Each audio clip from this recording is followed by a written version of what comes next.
Ceceni-inĩ ya borithi ya Nairobi area nĩkuo mwandĩki mũkaru ministry-inĩ ya andũ ethĩ Fikiri Jacob ekinyĩtie nĩguo kwandĩkithia ndũmĩrĩri yake ĩkonainie na gĩkuũ gĩa Cecil Ouma ũrĩa kũrerĩkana ararathirwo na gũkuĩra ngari-inĩ ya Fikirini. I have responded to an invitation by the investigating agencies to record my statement as to what really transpired, and already I think as it was shared, 7 people, including 2 or 3 from my office, have already been summoned and equally shared their side. Hĩndĩ ya mĩhang'o ĩno, Fikirini nĩarekereirie ndũmĩrĩri yake ya macakaya kũrĩa oho eranĩire kũrutithania wĩra na abitha a borithi nĩguo gũteithĩrĩria mĩhang'o-inĩ ya ũthuthuria wa njũragano ĩno itemi-inĩ rĩa kuona kĩhoto kĩa Ouma. My commitment is I will continue to make myself available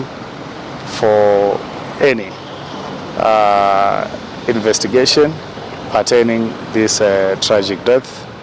We will continue to support and make myself available upon request by the investigative agencies who are actively digging into this, so that ultimately we can ensure that justice is done. Maya makĩhanĩka, ũthuthuria wa mwĩrĩ wa Ouma nĩũtabanĩtio nyũmba-inĩ ya kũiga mĩĩrĩ ya Chiromo, kũrĩa ũthuthuria ũcio wonanĩtie atĩ Ouma akuire kumana na nguraro ya rithathi ĩmwe ĩrĩa yaingĩrire mwĩrĩ-inĩ ĩndĩ ndĩaumire. The bullet entered to the left forearm around the elbow region, then went through and entered the chest, puncturing the lungs, and then through the spine, fractured the spine, and then was lodged behind the spine where we retrieved the bullet. Family na arata a Ouma makimenereria ngero ĩno nĩ mahoete honge cia ũgitĩri cikĩmĩtũke mĩhang'o-inĩ ya ũthuthuria nĩguo mahote kuona kĩhoto kĩa mwana wao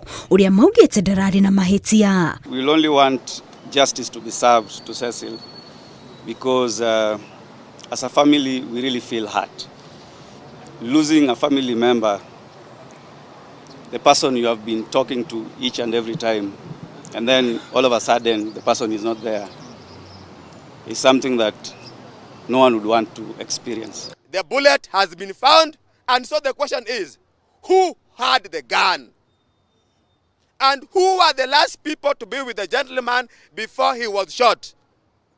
Bwana IG, we are asking you, please let the bodyguard step aside. Arrest the bodyguard and let him be investigated and prosecuted immediately. Kũrerĩkana Ouma akuire thutha wa kũrathwo arĩ ngari-inĩ ya Fikirini mwena wa Park Road Nairobi, na nĩ thutha wa gũkanĩra na arangĩri a Fikirini igũrũ rĩgiĩ marĩhi ma andũ ethĩ arĩa mekinyĩtie igongona-inĩ rĩake mwena wa Karioko. Ngĩribotera Inooro TV, njĩtagwo Kate Muthoni.